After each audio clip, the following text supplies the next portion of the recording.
Bonsoir Gabriel Aumont de Radio Ville Lumière. Bonsoir Gabriel. Bonsoir. Vous avez un petit peu de temps de nous accorder pour une interview? Absolument, avec plaisir. C'est parfait, en plus c'est avec plaisir, c'est encore mieux. Ce soir j'aurai avec moi Céline Jérôme et j'aurai JC aussi qui sera là pour décortiquer avec vous un petit peu l'actualité du Paris Saint-Germain, car si vous avez été, vous connaissez notre web radio maintenant, c'est pour parler du PSG évidemment. Et je vais laisser la main à JC, si JC est à côté de moi, si elle m'entend, pour poser les premières questions. Avec plaisir, je vous écoute tous. Bonsoir Marion. Bonsoir. Donc c'est un plaisir pour la web radio Ville Lumière de vous avoir ce soir. Donc C'est un plaisir pour moi d'être avec vous en tout cas. C'est un plaisir pour moi d'être avec vous, vraiment. Nous allons donc parler du PSG et la première question que je vais vous poser en fait concerne un peu la saison du PSG cette année. Comment trouvez-vous cette saison par rapport à celle de l'année dernière en fait? Parce qu'il y a beaucoup de personnes qui parlent de l'influence de Laurent Blanc, d'autres qui disent au contraire que Carlo Ancelotti avait finalement fait tout le boulot et que Laurent Blanc prend la suite. Qu'est-ce que vous en pensez, vous?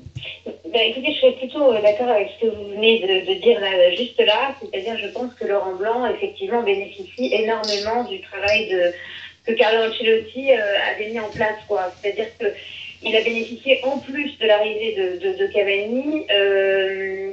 Donc finalement, il a pris le train en marche. Alors attention, hein, il pouvait aussi faire couler le bateau Carlo Ancelotti, mais je trouve que heureusement qu'il y a eu Carlo Ancelotti pour vraiment construire cette équipe. Voilà. Donc moi, je serais plutôt à dire Laurent Blanc, oui, mais après tout, ça aurait été, à mon avis, Deschamps ou un autre entraîneur de ce niveau-là, ça aurait été à peu près sans doute la même chose. Hein.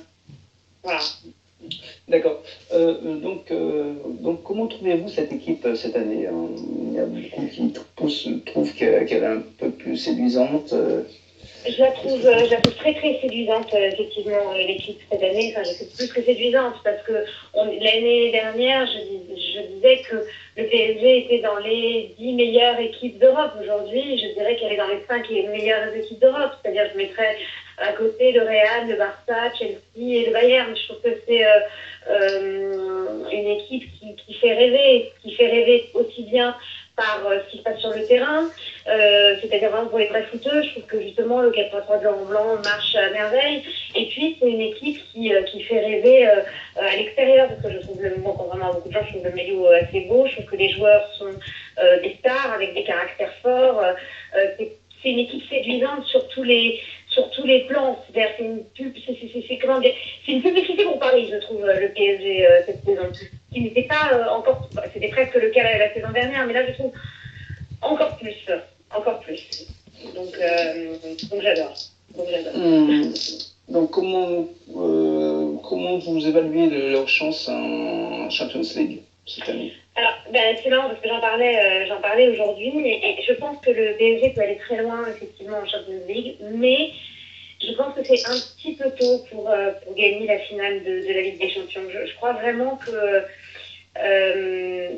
j'ai pris l'exemple de Manchester City, de Manchester United et de Chelsea. Manchester United, si je me souviens bien, quand Ferguson est arrivé et a pris Manchester United, je crois qu'il a fallu 13 ans pour que cette équipe, qui est pourtant mythique, gagne la Ligue des Champions.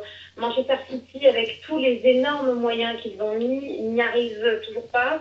Et à mon avis, c'est pas pour cette saison. Et puis Chelsea, ça a duré 9 ans. Donc je vois pas comment, même si l'équipe est magnifique, hein, comment le Paris Saint-Germain, qui est allé jusqu'en quart la saison dernière, peut d'un coup gagner la finale de la Ligue des Champions, alors que les Qataris sont là que depuis quelques saisons. Je pense que ça va être un travail plus long. Je pense que le PSG va tourner autour de la finale cette saison, c'est-à-dire peut-être demi-finale, peut-être même la finale. Maintenant, réussir le pari de gagner la Ligue des Champions, je crois que c'est un petit peu tôt. Je pense vraiment que cette année, ce sera plutôt une équipe espagnole. Voilà, je verrai bien le Barça, je verrai bien le Real, parce que Messi, selon moi, revient très très fort et est toujours le meilleur joueur du monde. Je dirais le Real parce que à poste égal, Ronaldo est un petit peu meilleur que Zlatan et Carlo Ancelotti est meilleur que que Laurent Blanc et le Real Madrid a l'habitude des grands rendez-vous. Voilà, donc c'est un rendez-vous tellement important que ça se joue sur un match. Je pense que le PSG peut aller encore très loin. Mais je pense que pour gagner la Ligue des Champions, ça sera peut-être plutôt dans 1 an, dans 2 ans, dans 3 ans. Mais pas. Très loin, comme vous dites très loin, donc c'est. Je pense oui, mais je pense qu'il faut être patient. Hein. Je pense qu'il faut être patient. Et c'est peut-être un attaquant qu'on ne connaît pas, qui est actuellement en centre de formation au fin fond du Brésil, qui nous fera rêver dans quelques années et qui arrivera à gagner la Ligue des Champions. Mais bon, j'espère me tromper. Hein. Moi, j'espère vraiment me tromper. J'espère que mon pronostic sera pas le bon, quoi, parce que je suis sportive de Paris depuis toujours. Voilà. D'accord. Et donc, pour le championnat, donc vous pensez que c'est joué? Je pense que pour le championnat, c'est bon, oui. Oui, je pense que c'est bon. Je vois pas comment Monaco peut passer devant le Paris Saint-Germain. Je pense que c'est plus faible. Et puis derrière, c'est beaucoup, beaucoup plus faible. Donc pour moi, le Paris Saint-Germain est tellement au-dessus des autres. Monaco, c'est un espoir vraiment du football européen, mais c'est pas encore l'une des meilleures équipes européennes. Donc pour moi, Monaco ressemble un petit peu au PSG de la saison dernière, c'est-à-dire beaucoup, beaucoup d'espoir, beaucoup de grands joueurs, beaucoup de... Voilà, mais c'est pas encore... pour moi, ils peuvent pas finir premier, quoi. Parce que le seul danger, ça pourrait être Monaco, mais je n'y crois pas tellement. Non, je pense que le titre, c'est bon. Je pense que le titre, c'est fait. D'accord, alors moi pour finir en fait, parce que bon on a parlé du PSG, mais j'aimerais un petit peu revenir sur votre carrière si vous le voulez bien, Marion. Oui. D'accord, donc pour rappeler aux auditeurs, hein, vous travaillez sur Non-Stop People, c'est ça? Oui, et chaîne 47 sur Canal 7. D'accord, donc... Les samedis à 11h15. Le samedi à 11h15, hein. Voilà. Donc, alors, vous êtes... je dirais quand même une personnalité assez spéciale dans l'animation parmi les journalistes de football. Donc d'ailleurs, vous avez eu il y a eu pas mal de polémiques vous concernant, j'en ai retrouvé quelques-unes. Donc comment vous évaluez en fait la présence de la femme au niveau des journalistes football, l'évolution? Je trouve que c'est très dur encore. Moi, je trouve ça très très dur. L'insulte est jamais loin. Je trouve qu'il est très difficile. Alors, moi, c'est encore plus compliqué parce que vous disiez que effectivement, j'étais plutôt une fille à polémique, mais je la cherche pas la polémique. C'est-à-dire que j'écris un papier et puis je me rends compte que ça fait des milliers de vues et que ça choque, que ça gêne. Moi, je ne sais que dire mon ressenti. Je veux dire, quand j'ai dit sur Canal Football Club, par exemple, que ça me choquait qu'il n'y ait ni noir, ni arabe, ni femme vraiment dans le débrief, j'ai eu l'impression d'avoir vraiment dit un truc absolument horrible. Alors finalement, je disais, à mon avis, une vérité bête et stupide. Enfin, il n'y avait rien de fou. Et moi, je suis plutôt quelqu'un qui, effectivement, attire la polémique parce que non seulement je suis une femme, mais en plus je suis une femme puissance 10, quoi. Je suis pas une femme juste comme ça qui joue au foot et qui aime le foot. Voilà, je suis vraiment une fille qui aime le bling-bling, les grandes équipes, le football champagne. Voilà, moi je suis sportive du PSG depuis toujours, mais j'aime beaucoup City, j'aime beaucoup Chelsea, j'aime beaucoup les clubs qui envoient, quoi. Donc on m'a pris un peu comme ça en grippe en se disant c'est quand même une fille qui est très... je donne l'image d'une fille très matérialiste, très comme ça. Mais bon, voilà, c'est mon chemin de croix et je le fais. Mais je suis justement contente, en tout cas au moins d'une chose, c'est que effectivement, je ne ressemble pas à mes petits confrères journalistes sportifs qui finalement finissent tous par se ressembler, pensent tous la même chose au même moment et qui finalement ne se démarquent jamais. Voilà. Mais bon, je vous le dis encore, c'est toujours très très difficile quand on est une femme dans ce milieu parce que on imagine toujours que quand vous réussissez quelque chose, vous avez couché avec la terre entière. Et puis on aime bien dire que vous êtes une imbécile et que vous ne comprenez rien. Alors que le football est la chose la plus simple à comprendre au monde et que c'est ça qui fait que c'est un sport aussi populaire et que tout le monde peut comprendre le football, quoi. Il ne faut pas avoir fait Polytechnique pour comprendre le foot, et heureusement d'ailleurs. Vous regrettez vos propos sur la Coupe de France ou pas? Oui, oui, je réitère, bien sûr, oui, oui, oui. Mais j'ai pas de problème avec la Coupe de France. Je dis juste que c'est un, moi, Marion, ça ne m'a jamais intéressé. Mais encore une fois, je n'ai jamais, comment vous dire.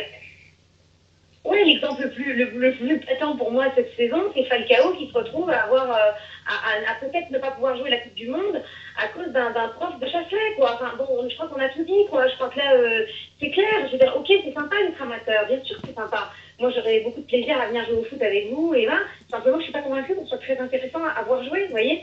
Moi, je préfère voir Zlatan, Falcao ou Cavani ou Thiago Silva. Je regarde la télévision pour rêver. Je regarde le football pour rêver. Je ne regarde pas le football dans un but social. Le but social, on le fait dans les associations, on le fait ailleurs. Mais pas de cette manière-là. Et je trouve que la Coupe de France, et qu'en plus, je trouve que la Coupe de France, ça reste plus grand monde. Il faut quand même être franc. Contrairement à ce qu'on pourrait croire, les stades ne sont pas pleins. Et puis,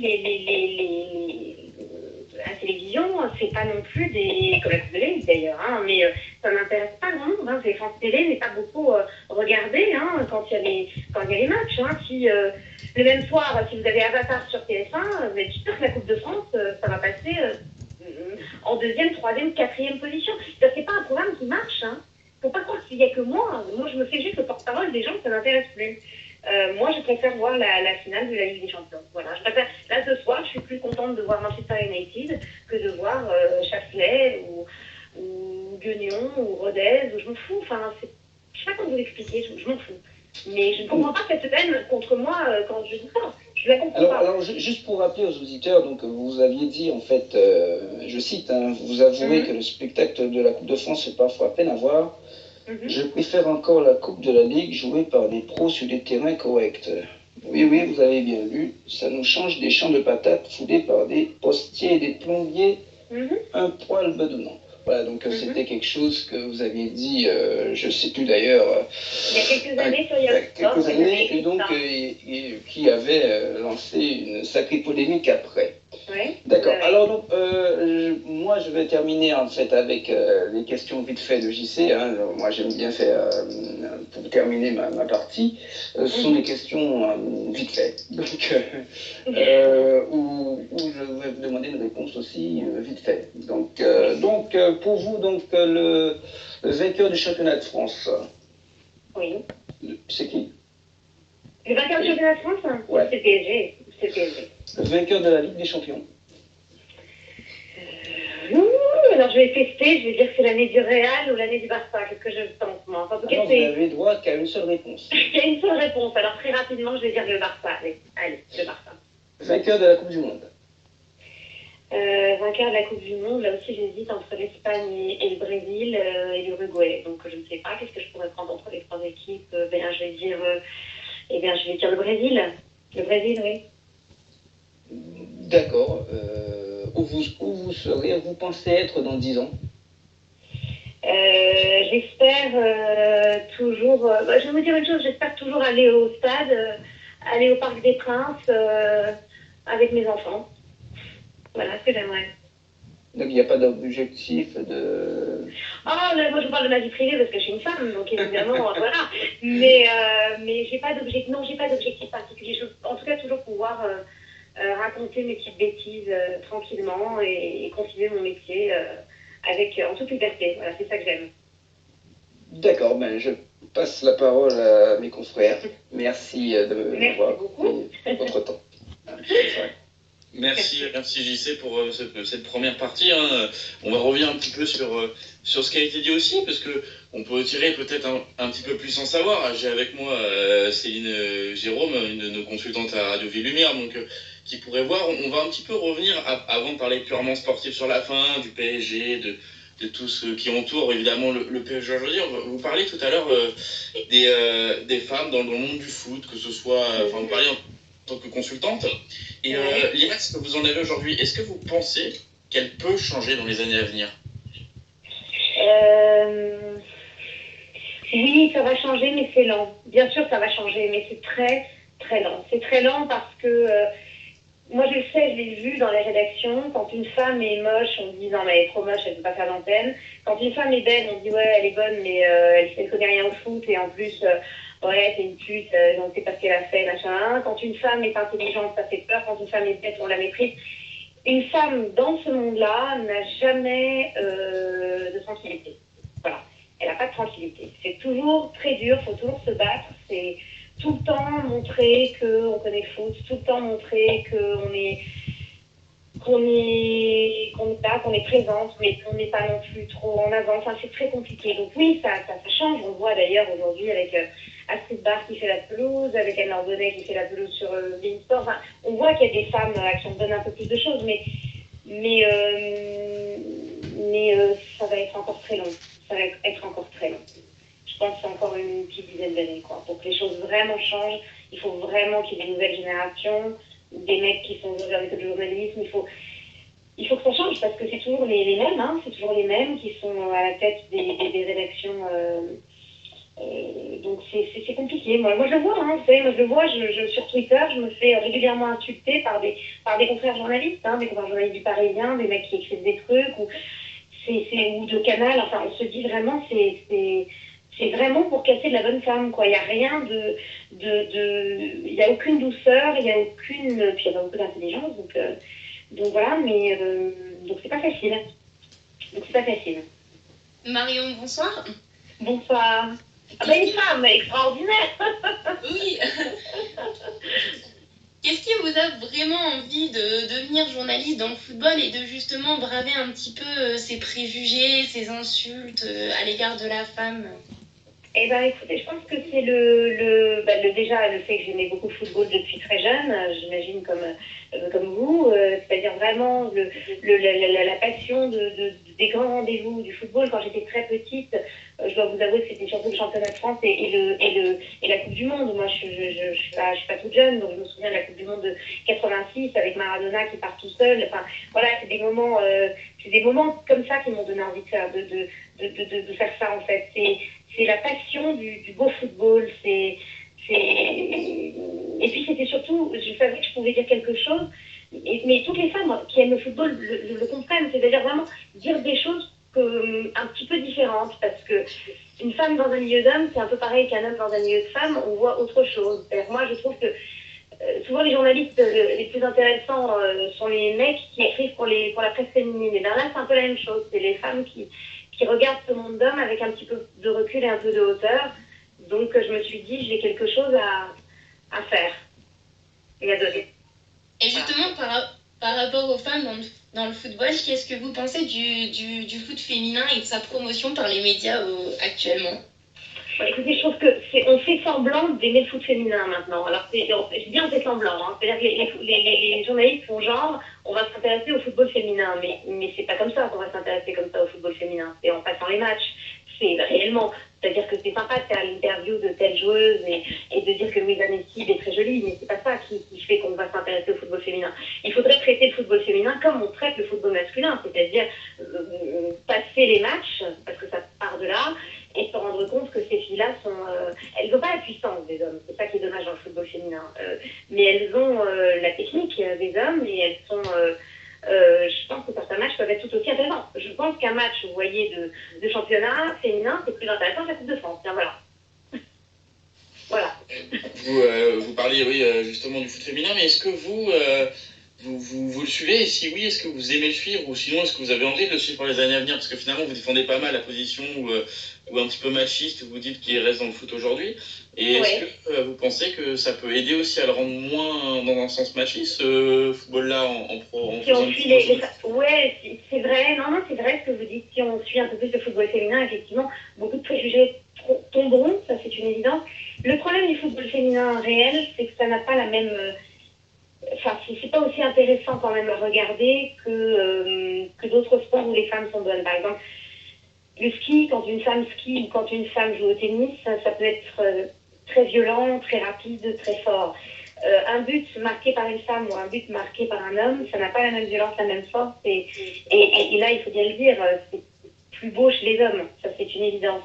Mais j'aimerais bien qu'on en parle plus. Même si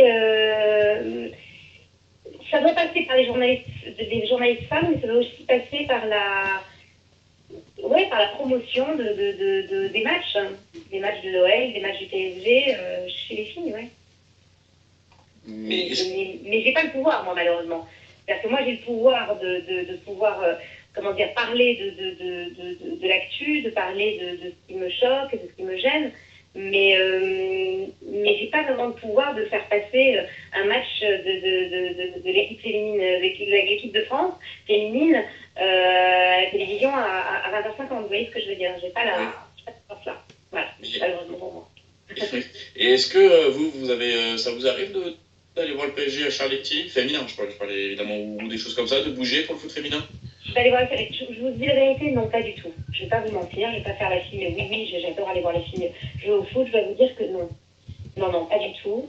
J'ai vu un match entre Arsenal et l'OL, entre l'OL et Arsenal à Gerland il y a quelques années avec les filles. J'avais trouvé ça assez impressionnant, mais pas aussi impressionnant que les hommes, je vais pas vous mentir. Mais je pense que ce qui est vraiment choquant dans ce milieu, c'est pas tellement qu'on s'intéresse pas au football féminin, c'est qu'on n'écoute pas la parole des femmes quand elles parlent de football. Moi, c'est plutôt ça qui me gêne. C'est-à-dire qu'on imagine toujours qu'une femme, ça connaît pas le hors-jeu, ça connaît pas les joueurs, on imagine toujours qu'une femme ne peut rien ajouter. Donc c'est ça qui me choque. C'est-à-dire qu'on ne comprend pas qu'une femme aura beaucoup plus facilement une interview de joueurs, par exemple. Pour nous, c'est beaucoup plus facile. Moi, vous voyez, je suis pas à TF1, je suis pas à Canal. Bon, ça m'a pas empêché d'avoir Arsène Wenger en interview, d'avoir Samuel Eto'o en interview. 25 minutes, Samuel Eto'o, à l'époque où j'étais à Orange Sport, 25 minutes avec Samuel Eto'o, ça c'est une chance. Ça m'a pas empêché d'avoir des joueurs du PSG, d'avoir Blaise Matuidi, d'avoir des joueurs qui ont marqué au moment où qui ont marqué leur moment en tout cas. Vous voyez ce que je veux dire? C'est-à-dire des joueurs qui j'ai eu en interview l'année dernière Gomis alors que personne n'arrivait à l'avoir en interview. J'ai eu Gignac alors que ça se passait très très mal à l'époque de Deschamps et qui donnait des interviews à personne. Vous voyez, ça c'est quand même des choses qu'aucun homme ne peut avoir. Et ça c'est pas parce que c'est moi Mario, c'est parce que je suis une femme. C'est beaucoup plus facile pour une femme d'avoir une interview que pour un homme. Voilà, ça c'est comme ça. Voilà. Les footballeurs aiment bien séduire, aiment bien machin. En plus, j'ai l'impression un peu qu'on est à la fois, ils ont l'impression qu'ils peuvent vous draguer, et à la fois, ils ont l'impression un peu qu'ils parlent à leur maman. Donc, c'est un peu tout à la fois. Mais ça, c'est important. Voilà, ça, c'est important que les gens le comprennent. C'est plus facile pour nous. Donc, si demain, on vous propose de faire des reportages ou de promouvoir le foot féminin, vous dites oui sans hésiter? Ah oui, sans hésiter. Ah oui, sans hésiter. Ah oui, moi, dès que ça parle de football, de toute façon, je dirais oui sans hésiter. Vous me diriez d'aller suivre. Moi, j'adore. Je suis très proche de toute l'équipe du Red Star. Vous me demandez demain d'aller les suivre pendant une semaine ou d'aller suivre justement l'équipe féminine du PSG. C'est du foot. Hein. Moi, du moment que c'est du football, je suis toujours contente de suivre. D'être au plus près d'eux. Ça, c'est une évidence. Et comment justement vous en êtes arrivé là à vous impliquer dans le football, etc. Alors, ce qui s'est passé, c'est que moi, je faisais déjà de la radio depuis très longtemps, parce que moi, j'ai commencé dans le groupe Énergie. Je faisais la faux folle avec Cyril Hanouna au début des années 2000, chez Énergie. Et ce qui se trouve, c'est que j'ai toujours aimé le football, que j'ai fait un minimum d'études, donc je sais écrire, c'est-à-dire que j'ai un master d'économie. Donc, l'économie du football, je comprends de quoi on parle. Je sais à peu près écrire, je sais présenter une émission, parce que c'est ça le truc. Donc je me suis dit finalement, qu'est-ce qui me plaît le plus? Parce que c'est pas justement de pouvoir parler de football. Et c'est comme ça que j'ai présenté ma candidature à l'équipe TV. Et à l'époque, je suis très bien tombée, puisque j'étais en plein été et qu'il y avait 2 journalistes qui partaient en congé maternité. Et c'est comme ça que je suis rentrée vraiment dans le journalisme sportif. C'est vraiment comme ça. Ça a été aussi un coup de chance, quoi. Ça a été un coup de chance. Et puis voilà. Et puis ensuite, je suis restée, j'ai lancé mon blog, voilà.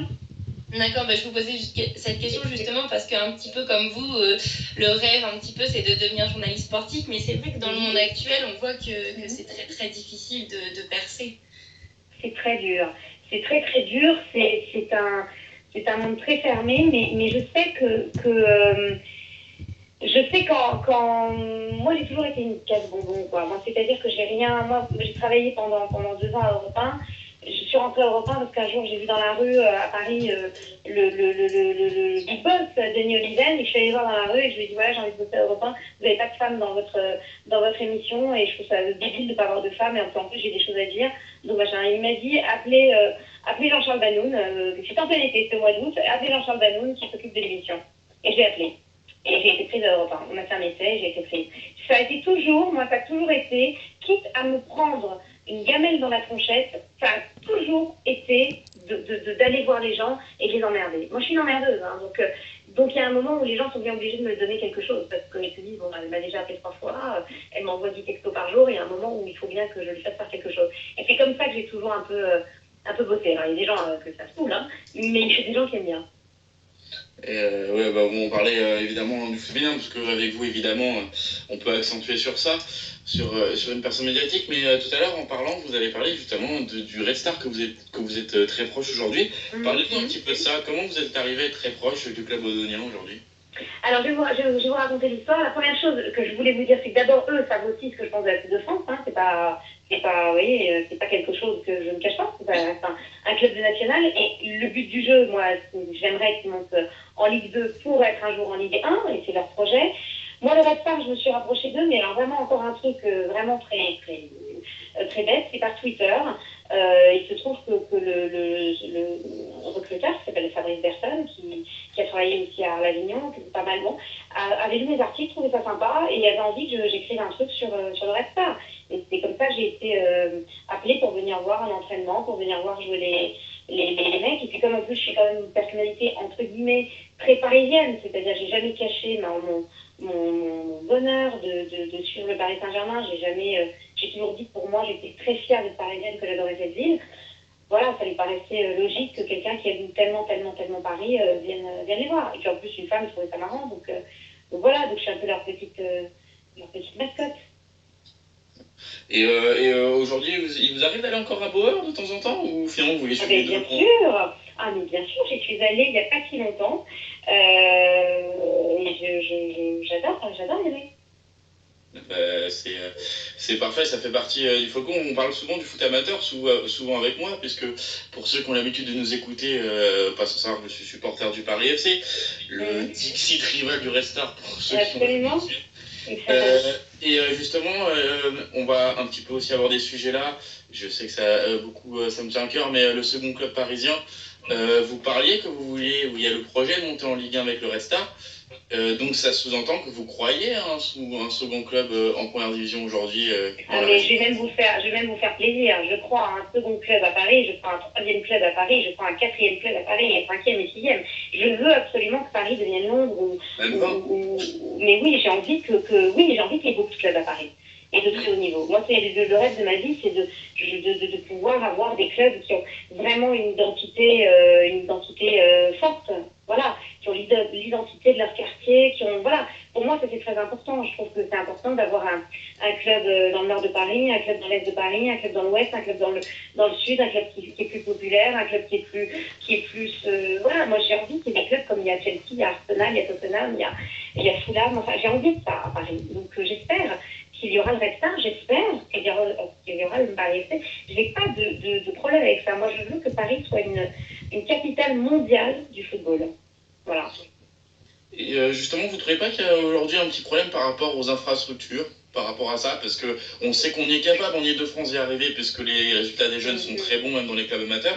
Mais vous devez voir le Stade Bauer, vous savez que c'est une grande polémique au Red Star, de savoir est-ce qu'on doit rester, est-ce qu'on doit partir. Je pense que vous êtes au courant. Est-ce que vous pensez pas que ça passe par ça aussi? On voit le Paris FC qui joue au Stade des Jérines, c'est assez précaire, entre guillemets. On voit l'US Ivry qui est première de CFA, mais Clairville, évidemment, on ne peut pas jouer en Ligue de là-bas. À part du Vauchel, pour les autres clubs franciliens, on peut le dire, c'est difficile aujourd'hui les infrastructures. Oui, c'est très difficile. Oui, c'est pas des bonnes infrastructures. Moi, je suis tout à fait d'accord avec vous. Et non seulement, mais je pense que, par exemple, puisque le Red Star, c'est quand même un club que je connais bien, le but du jeu n'est pas de rester. Hein. Le but du jeu est de partir, évidemment, du Stade Bauer. Il faut être quand même clair. Les supporters. Oui, mais ça, les supporters, attendez, le GC Nice, ils voulaient absolument, on veut garder notre Stade du Rail, on veut le Stade du Rail, on veut le Stade du Rail. Bon, il faut qu'aujourd'hui, dans l'alerte, c'est miracle, le Stade du Rail, ils l'ont oublié, vous voyez ce que je veux dire. Parce qu'il y a un moment, Voilà, c'est la même chose à la Juve, c'est la même chose quand on change. Toujours la même chose. Quand on change de stade, les supporters sont jamais contents. Et puis à l'arrivée, ils sont contents parce qu'ils voient un stade magnifique et qu'ils voient qu'on ne s'est pas moqué d'eux. Quand on va à l'Allianz Riviera, j'y suis allée une fois cette saison, mais je peux vous dire que je ne regrette pas du tout le stade du Rail. Et je pense qu'il ne le regrette pas du tout non plus, qui était devenu dangereux et sans intérêt. Voilà, oui, c'est historique, mais il faut savoir aussi grandir et grandir encore. Voilà, donc même si les supporters sont pas pour, eh bien, ça arrivera et je sais qu'à l'arrivée, ils sont très contents. Je sais qu'à l'arrivée, ils sont très contents. Oui, on va rappeler que la petite particularité encore au Red Star par rapport à cette histoire-là, c'est que les supporters ont présenté un vrai projet, d'ailleurs, ce qui est assez, on voit la bonne organisation, un vrai projet de rénovation du stade Bauer, du stade mythique, hein, parce qu'il y a par rapport à ça aussi, ou pense à moi, ou je pense à d'autres aussi peut-être qui écoutent, en tant que Parisien, on a certainement eu un de nos grands-parents ou parents, c'est les premiers qui ont foulé les travaux de ce stade. C'est pareil pour Racing à Colombes, donc je pense qu'il y a aussi ce débat par rapport à ça. Et ça va pas être simple pour la suite. Mais je pense que aussi vous avez pu vérifier aussi de nombreux talents, parce qu'au Red Star, vous pouvez voir toujours par exemple quelqu'un comme Florian Maquet-Jouf. C'est toujours intéressant aussi de voir des anciens Parisiens de l'époque dite un peu plus difficile rebondir dans la région à un autre niveau. Bien sûr, bien sûr. Non, mais c'est vrai que les supporters, parce que vous parliez des supporters du Red Star, c'est vrai que les supporters du Red Star sont assez exceptionnels, quoi. Ils nous font penser à des supporters à l'anglaise, quoi. Toujours là, avec des vrais chants, avec des nouveaux chants, avec... voilà, quoi, c'est des vrais supporters, quoi. Moi, je suis toujours... j'étais assez impressionnée de les voir et ça m'étonne pas qu'ils aient un vrai projet pour...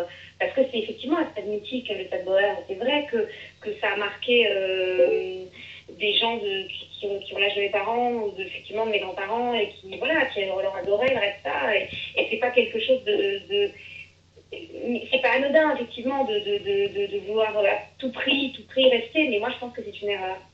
Je pense que c'est une erreur parce que c'est en changeant, c'est en grimpant, si on ne change rien, le Paris Saint-Germain serait resté dans les mains de Colonie Capitale, quoi. On serait encore en train de s'ennuyer au Parc des Princes à se demander si les buts Erding méritent ou pas de jouer ce soir. Oui, enfin, je veux dire, tout ça, moi, je pense que c'est... Il ne faut pas avoir peur du changement dans le football. Il ne faut pas avoir peur. Est-ce que justement ne pas changer de stade serait considéré comme un manque d'ambition ?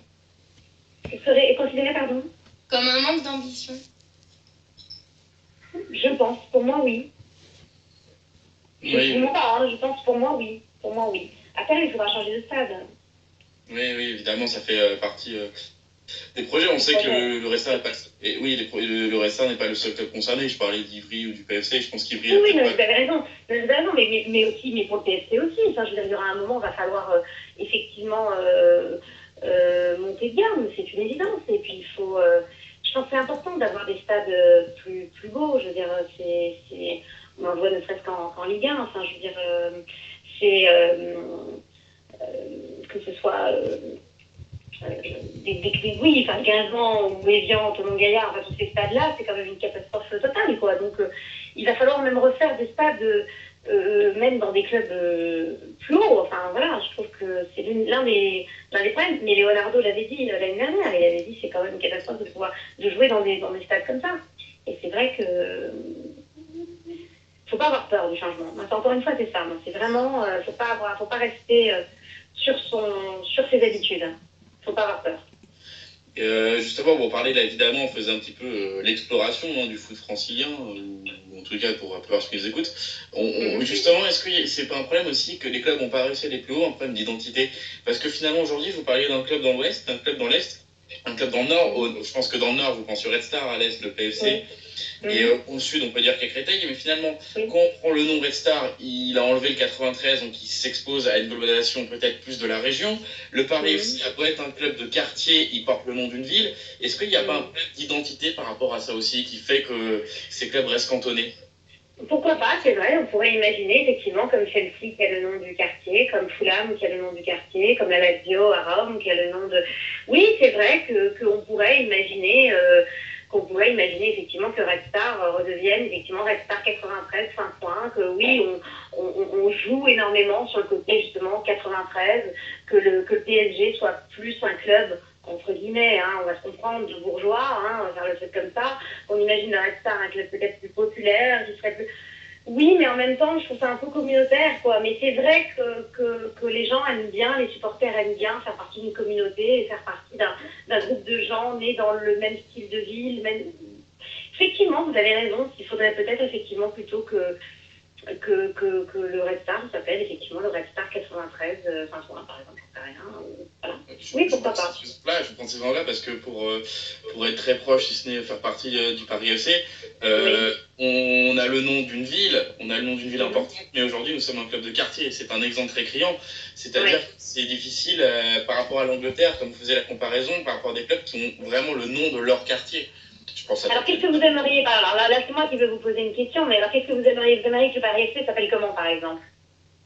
Ah, je ne remets pas du tout en cause ce nom, je remets son problème d'identité. Mais imaginons, Paris FC, on le fait appeler comment? Non, mais il n'y a pas d'ironie de ma part. Hein. C'est-à-dire, est-ce que moi, j'imaginerais, par exemple, pour le Red Star 93 de Saint-Ouen, par exemple. Imaginons, c'est un peu long, mais bon, pourquoi pas. Vous l'appelleriez comment, le Paris FC?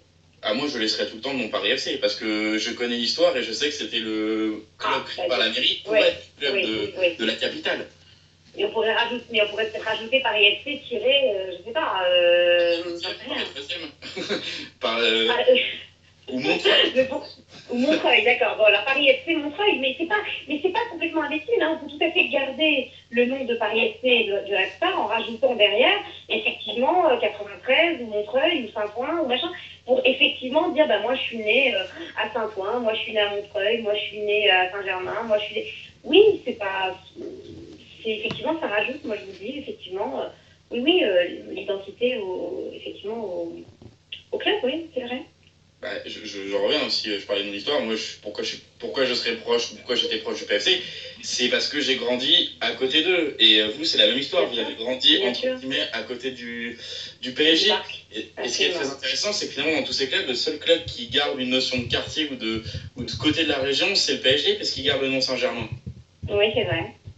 C'est vrai, je ne voudrais pas que Paris s'appelle autrement, effectivement, Paris Saint-Germain, parce que effectivement, c'est vrai que ça va bien avec, ça va avec le camp des loges, et puis ça va avec oui, c'est vrai. Oui, tout à fait juste. Ah voilà, c'était pour ceux, parce qu'on sait qu'il y a tous les gens qui nous écoutent, même si la plupart sont supporters du PSG, ont tous peut-être ou été au Red Star, au PFC, à Créteil qui est en Ligue 2, faut pas l'oublier. Oui, bien sûr. Bien sûr. Pour son maintien en seconde division, que finalement, ça concerne tout le monde aussi indirectement, tout ce foot amateur francilien qui espère et qui peut devenir pro. On peut rappeler aussi que 2 clubs en national, peut-être bientôt en 3e avec Ivry, un en Ligue 2, c'est déjà pas mal par rapport aux années précédentes où on n'avait vraiment rien. Parce que dans ces 3 divisions, c'est important de le rappeler. Bon, cette fois, on peut le dire, au contraire, on va changer un petit peu de sujet parce qu'on va revenir au PSG après avoir exploré ce côté-là amateur qui allait évidemment avec la question de la Coupe de France, comme vous en parlez tout à l'heure. Justement, par rapport au PSG, j'y sais poser pas mal de questions à comment vous voyez la fin de saison, mais même comment vous voyez le futur, parce que vous avez dit que Chelsea a mis 9 ans à la gagner avec Abramovich et tout le reste. Est-ce que vous voyez vraiment, d'ici 5-6 ans de plus, c'est-à-dire jouer à l'avenir loin, le PSG, pourquoi pas devenir le plus grand club européen? Pourquoi pas, oui. Oui, pourquoi pas. Oui, ça je suis même assez confiante. Hein, assez confiante pour ça, parce que je pense que de toute façon, les Qataris, de toute manière, ont besoin de montrer au monde qu'ils ont déjà un club de football extrêmement fort en vue de la Coupe du Monde 2022. Donc, je pense que le but du jeu, effectivement, c'est que le Paris Saint-Germain devienne l'un des plus grands clubs du monde et peut-être le meilleur. Mais je vois aussi que le Zénith Saint-Pétersbourg appartient aussi aux propriétaires de Gazprom. C'est aussi un club d'avenir. Hein. On ne le voit pas comme ça encore, mais ça aussi, ça pourrait devenir un très grand club européen dans les années à venir. Je pense qu'il y a... je sais que beaucoup de milliardaires d'Arabie Saoudite trouvent finalement que les Qataris sont présents, que les Émiratis sont présents, mais eux non. Donc ils ont aussi envie de pouvoir acheter un club aussi. Donc je ne sais pas si le PSG sera le plus grand club du monde dans 4-5 ans. Tout ce que je sais en tout cas, c'est que le Paris Saint-Germain sera dans les 5 plus grands clubs encore pendant un petit moment. Ça, c'est une évidence. Est-ce que justement le PSG est voué à dominer la Ligue 1 ces prochaines années et est-ce qu'on n'aurait pas justement une Ligue 1 un petit peu ennuyeuse? Alors, on va effectivement se retrouver avec une Ligue 1 avec le Paris Saint-Germain et Monaco. Ça, c'est une évidence. Et ça va ressembler, à mon avis, de plus en plus à la Liga. Parce qu'on aura, effectivement, je pense que le futur Classico, d'ailleurs, ça ne sera plus PSG-OM, mais PSG-Monaco. Ça sera notre classique à nous, avec des très très grands joueurs des deux côtés, avec... voilà, ça sera une démonstration de grand football, à mon avis, entre Paris et Monaco. Et derrière, en tout cas, des clubs qui auront sans doute un peu plus de difficultés. Voilà, ça c'est, je pense, en tout cas, ce qui va arriver la saison prochaine. Je pense que la saison prochaine, ça se jouera, enfin, le titre se jouera entre le Paris Saint-Germain et Monaco. Comme un petit peu cette année, finalement, même si le PSG survole. Le PSG survole, je ne sais pas si l'année prochaine, le PSG survolera autant. Voilà, mais je l'espère. Mais je pense que Monaco est au début d'une très belle histoire, quand même, là. Hein. Voilà, c'est une renaissance totale. Enfin, ils joueront la Ligue des Champions la saison prochaine. Ils auront donc la possibilité de pouvoir acheter des joueurs exceptionnels qui ont envie de jouer la Ligue des Champions. S'ils font des bons choix, encore une fois, parce que l'argent ne suffit pas, il faut aussi avoir un Leonardo, ou enfin en tout cas quelqu'un de ce niveau pour aller chercher des joueurs exceptionnels. Voilà. Et justement, par rapport à vous parler aussi des bons choix, est-ce que vous vous attendez aussi que le PSG ne mise pas forcément que sur acheter des grands joueurs, mais peut-être aussi faire le grand joueur? Je parle de la formation, évidemment, on pense pas à ça. Oui, le centre de formation, oui, on a un centre de formation qui n'est pas effectivement trop mauvais au Paris Saint-Germain. Je pense que, contrairement à ce qu'on pourrait croire, il ne va pas y avoir, je pense que le but du jeu, en tout cas de Nasser Al-Khelaifi, c'est effectivement que le centre de formation du PSG devienne effectivement aussi le meilleur de France et que l'on puisse effectivement faire émerger des joueurs très jeunes et qui seront des futurs espoirs. Oui, je pense qu'il y a la volonté de faire un grand centre de formation au Paris Saint-Germain. Ça, c'est évident. Oui, et évidemment, ça revient un petit peu sur le débat du foot amateur en Ile-de-France, mais oui, en parlant du PSG. Là, on parlait donc évidemment des grandes ambitions du Paris Saint-Germain. Il y a eu la question tout à l'heure, fatidique, qu'on pose à tous les gens qui viennent sur notre web radio. Est-ce que le PSG peut gagner des champions? Vous aviez répondu. Mais par rapport au reste, est-ce que finalement, vous voyez peut-être aussi Monaco arriver dans la cour des grands en Europe dans les années à venir? Oui. Ah oui. Moi, je pense que Monaco peut aller très, très, très, très haut. Hein. Moi, je pense que allez, peut-être pas l'année prochaine, mais dans les 3 ans à venir, Monaco fera partie des 10 meilleures équipes d'Europe. Oui. Ça me paraît évident quand on a l'argent, quand on a l'histoire quand même, parce qu'il y a quand même une petite histoire à Monaco quand même. Quand on a la qualité de vie, qu'on n'a pas des supporters compliqués, c'est quand même bien parti, quoi. Simplement, il faut, encore une fois, qu'ils aient un directeur de sportif exceptionnel, comme à Paris. Il ne faut pas que Monaco, ou même le PSG dans les années à venir, fasse les erreurs de City. Vous voyez, qu'ils aillent chercher un Robinho au mauvais moment, ou que, voilà. C'est un club de football, c'est parfois compliqué. C'est-à-dire que le PSG, comme le Monaco, peut très bien faire une erreur en faisant venir un Villas-Boas ou un Benitez qui plante une équipe pendant 6 mois ou 1 an. C'est pas uniquement l'argent qui fait le niveau vraiment d'un club, c'est aussi les choix stratégiques. Parce que l'Inter était au plus haut en 2010 et aujourd'hui on ne les reconnaît pas. Quoi. De se dire que ce club a gagné la Ligue des Champions et de les voir maintenant, il ne faudrait pas que le PSG ou l'Inter, que le PSG ou Monaco deviennent l'Inter. Vous voyez par exemple. Oui, je vois exactement ça. Voilà. Est-ce que vous voulez dire, on va finir l'émission en parlant tout simplement du grand événement qui arrive et un petit peu aussi des joueurs au PSG que ça concerne. Je pense à la Coupe du Monde au Brésil, à la fameuse Coupe du Monde au Brésil. Et justement, vous, comment vous la voyez cette Coupe du Monde, ne serait-ce déjà que pour l'équipe de France? Alors, pour l'équipe de France, je pense que l'équipe de France peut aller jusqu'en quart de finale de la Coupe du Monde. Mais pas beaucoup plus loin, parce que là encore une fois, je pense que même si on a des grands joueurs, même si on aura Ribéry au top de lui-même et Benzema, et qu'on a effectivement au milieu, on a Matuidi, que derrière on a Varane, enfin il y a quand même des joueurs assez bons. Je pense qu'il nous manque le tueur, quoi. Il nous manque le Ronaldo, quoi. Il nous manque le Zidane, voilà. Il nous manque le Zidane, quoi. C'est ça le problème, c'est-à-dire que je pense que je pense que la Coupe du Monde, ça se gagne avec un grand attaquant. Et nous, on n'a pas de grands attaquants. On a des bons attaquants. Hein. Benzema est très bon, mais il ne fait pas partie des 5 premiers, des 10 premiers. Vous voyez. Et je pense que l'équipe de France peut aller loin quand même, parce que j'ai remarqué quelque chose, en tout cas pour la Coupe du Monde et pour l'Euro. Généralement, les grandes équipes ont derrière un grand championnat. Je parle pour les équipes européennes uniquement. C'est-à-dire que l'Espagne, c'est un grand championnat et c'est une grande équipe. Aujourd'hui, l'Italie, c'est un championnat qui va mal. Donc ça m'étonnerait que l'équipe aille bien. L'Angleterre, c'est un championnat qui va bien, mais qui a plus de mal qu'il y a quelques années, je trouve, personnellement. Et donc, je sais que l'Angleterre, je pense, n'ira pas très loin en Coupe du Monde. En revanche, l'Allemagne va bien, l'Espagne va bien. Donc ça, je pense que c'est des équipes qui peuvent aller très loin à la Coupe du Monde. Voilà. Et donc la France, comme la France, le championnat va mieux qu'en 2006, et on est loin, ou qu'en 2010 surtout, et qu'en 2012, je pense qu'on peut aller loin. Voilà, c'est ça que je pense. C'est clair. Oui, ça va alors. Oui, le fait que Yohan Cabaye évolue au PSG, est-ce que ça peut influencer ses performances en équipe de France? Ah oui, je le crois. Oui, je le crois.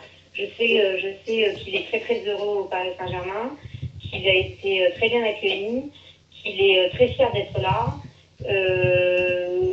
Donc c'est vraiment un joueur qui est au top de sa carrière là aujourd'hui et qui a envie de faire des grandes choses au Paris Saint-Germain. Donc, et pour qui l'équipe de France est très très très très très important. Enfin, je sais que l'équipe de France est très important pour lui. Donc, je pense qu'il est capable de effectivement se transcender, oui.